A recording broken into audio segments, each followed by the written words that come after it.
Angibingelele ngiphinde futhi ngikwamukelela kuNqambothi Media TV 18. Ngane zakwethu ngicela ukuthi uyafelela ikhasi ngicela ukufanelekile ucofoze usubscribe ulike bese umamela nalo udaba olulandelayo.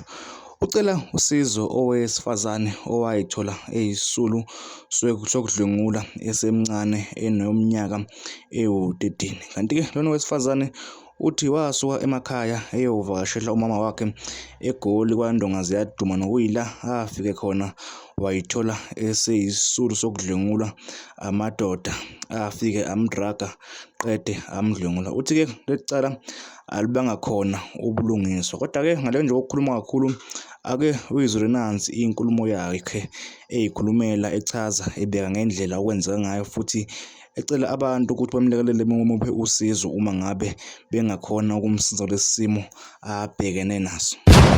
Dadewethu usibhalele udaba lwakho wasichazela ukuthi wayithola uwumuntu odlwengulwayo kodwa ubulungiswa bangenzeka. Mhlawumbe nje ukusibeka esithombeni noma ukubeka abantu esithombeni ngabe mhlambe kwenzakalani?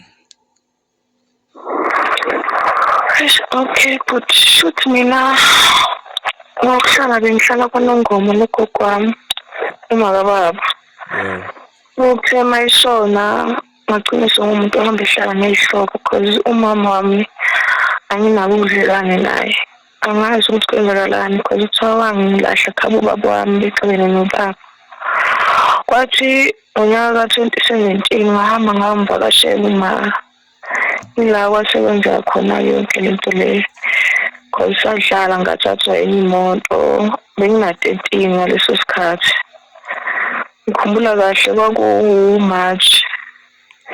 So yangithatha le moto kwangamadoda awuthuke. Afike angibhenisa ngipholisa utshwala. Asilala nami-ke for whole week. Oh, wena lapho-ke ade uneminyaka ewu-13. Utshwala wawuphuza noma wawubuqala? Angiqala ade kumuphi unyaka? 2017 nganga-13 years. Okay, uqhubeka kusilandisa-ke ukusuka lapho kwabe sekwenzakalani?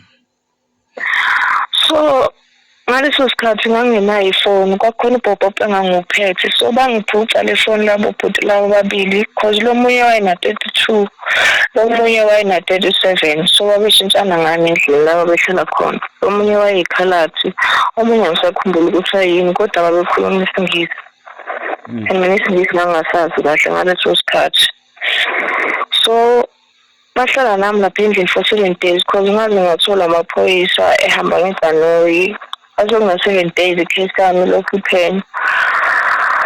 So wathi ngithola amaphoyisa lamajipi ayesengishile lapha endlini sengisele ngedwa endlini bangithatha ngahamba ibhedlela-ke because ngasengumuntu owayenezinto nje la emzimbeni. Angigcwele iy'londa, ngigcwele nje ezinye izinto ezisabisayo. So mase kumele ukuthi ngiye-court because uma wayedila ne-court ngaleso sikhathi because mina ngangisesibhedlela ngingekho right. So mangimele ngiye-court kwatholakala ukuthi ikhesi yami ihlehlisiwe. Okay, because mina ngangekho right futhi ngangekho aware kuyo yonke lento le because ngangisasemncane. Emva kwa-1 month kwathiwa ikhesi iphelile because uma wakho uthe wena labantu uyabazi. Ngathi mina abantu ngibazi kanjani because angihlala la eGoli, ngihlala emakhaya ngiyaqala nqa ukuze eGoli futhi ngibazi kanjani abantu because uma bekuwumuntu street engabazi nalabantu. So wagcina kube ngemulela nefamily yafika eGoli. Uma wabonakala ekhuluma nalaba bantu futhi bemnika imali. So indeni because kwasegcina sekuba nokuphikisana. Abanye sebengitshela ukuthi hayi umama wakho uyadayisa ngawe because wayefuna imali. Nami lokho ngakukholwa ngendlela uma wayenza ngayo. Uma wayengakazi ngikhombisa uthando kusela wasekuqaleni because bathi noma sengitholakele wathi wayengatholakalanga sengiyisidumbu. Oh, wena mangabe uzwa ukuthi uma wakho wakushiya emakhaya uzukhulele khona ube mdala ukuze uvakashe eGoli ukuthi wakushiya emakhaya ngoba kade kwenze njani? Kuthiwa ngixabene nobaba ngikhulele kubaba ngathi kuthiwa wamjolela wamithisa kwenye indawo. Oh, so uma wathi mayiceda ukuteta mina wahamba wayongilahla kababa ngase ngikhuliswe ugogo wami. Oh, shouthi uma wakhe wena umaze usukhulile. Mina uma ngimazi sengikhulile. Nokuyilapho wayithuka khona usuyisisulu sokudlengula. Eh, Okay, kezwakala dadewethu, manje bowufisa luphi usizo mhlasimpe kubantu nje abalalele ey'phathimandleni nabantu bezomthetho?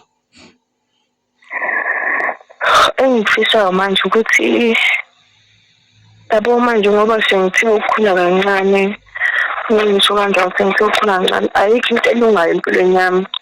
Cause noma ngizama yonke into even esikoleni ngigcine sengidropha out.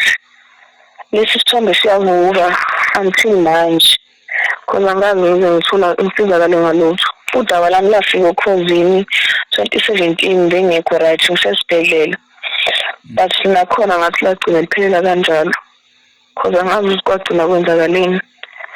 Njengoba benginganayo ne-ID kwaphoqa ukuthi ngize ngifake amaphoyisa nefamily ukuthi ahambe ngenzele i-ID, wagcine ngenzele i-ID ngonyaka ophelile. Esikoleni khona ugcineka bani? Ngona grade 11. Grade 11.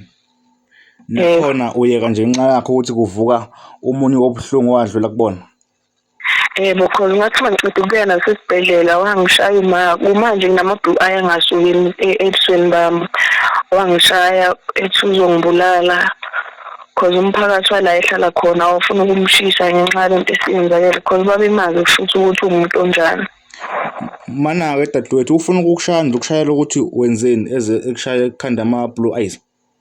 Ukuhamba kwami ama-counselling after ngiqeda ukudlengulwa kwatholakala ukuthi uma uyangihlukumeza vele angangithandi, so kwagcina sekufuna ukuboshwa yena. Okay. So ngaleso sikhathi-ke wayesefuna ukupay i-revenge kimi. Sekuhlukumeza. Mana-ke dadewethu, njengoba sikhuluma nje, uma wakhe uphi kumanje? Umama wami uhlala eGoli. Oh, wena usemakhaya? Mina nami manje sengihlala eGoli kodwa sihlala endaweni ezihlukene.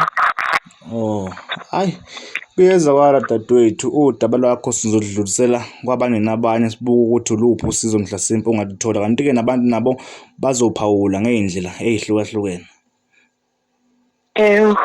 Hayi, siyabonga. Okay, nami ngiyabonga. Thank you.